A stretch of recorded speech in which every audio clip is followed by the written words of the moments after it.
What's up guys, it's Mo here and you're watching Hoop Genius.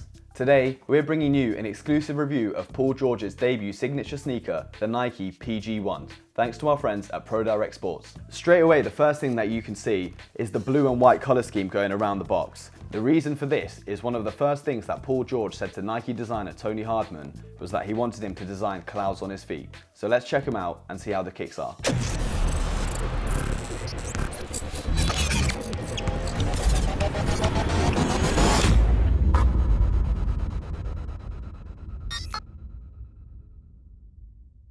Over the course of Nike's entire history, fewer than 1% of their endorsed athletes have been given a signature shoe. Joining one of the most exclusive clubs in sport, Paul George is Nike Basketball's fourth active current athlete to have a signature shoe. He joins LeBron James, Kevin Durant and Kyrie Irving.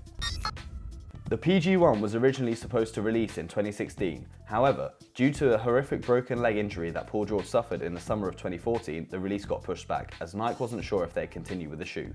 Thankfully, for both George and NBA fans, he recovered and averaged a career high in scoring during his comeback season in 2015/2016. Paul George has worn low-top sneakers for most of his career, and this shoe is no exception. Prior to this model, Paul George's favourite sneaker to play in was the Nike Zoom Crusader, which was also designed by Hardman, so the snug, seamless fit is reflected in the style and design of this one. The tongueless sock-style construction takes inspiration from one of George's favourite other shoes, the Nike Huarache. The intricate design details share a personal insight into George's life. The medial side of the left shoe is inscribed with 5/1/15, honouring his daughter Olivia's first birthday. His birthday appears on the medial side of the right shoe, which also features a stripe on the heel tab as a reminder of the titanium rod used to repair George's devastating right leg fracture.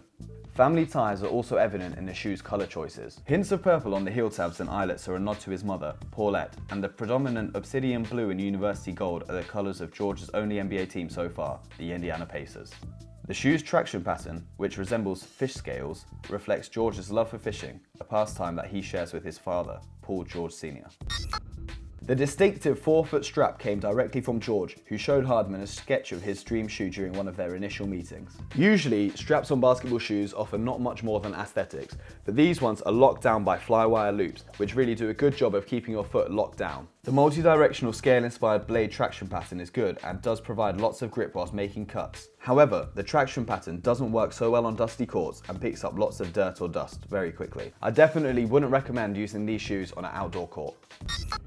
There is a Zoom Air unit on the forefront of the shoe, which is perfect for explosive two-way players like Paul George. Front-loaded zoom forces you to be on your toes, which makes you lighter on your feet when guarding players on the perimeter, makes you faster in transition, and more dynamic on offense. These wouldn't be ideal for big men or post players who like to anchor down in the paint and battle for rebounds, but if you're an explosive two-way guard like PG, then I think these are ideal for you.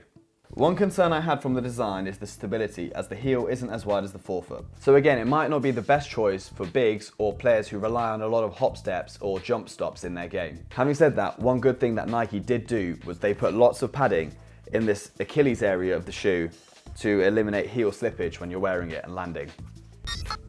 Full boot construction delivers a snug fit when you're wearing a sneaker. However, like the KD9s and other recent Nike basketball sneakers, getting the shoe on in the first place seems unnecessarily difficult. The breathability isn't great and the shoes do take a while to break in. However, once they're broken in, the support is fantastic. George wanted to make his first sneaker one of the more affordable performance shoes on the market. The PG1s retail at £90 or $110 over in the States, which is definitely less than any Nike signature shoe out there at the moment, and you can pick up yours from ProDirectBasketball.com. Overall, I give the PG1s a 4 out of 5. The sneaker emphasises lateral movement and quickness, which is perfect for a player like Paul George, who's an explosive force on both ends of the floor.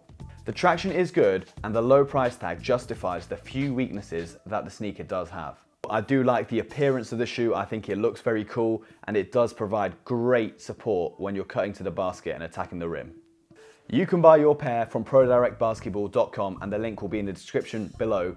Make sure to give us a thumbs up on the video and subscribe to our channel, as that will help us out a lot to keep bringing you guys these reviews. Check out hoopgenius.com for more basketball talk. Follow our social media handles, which will be on the screen right now. And most importantly, get buckets.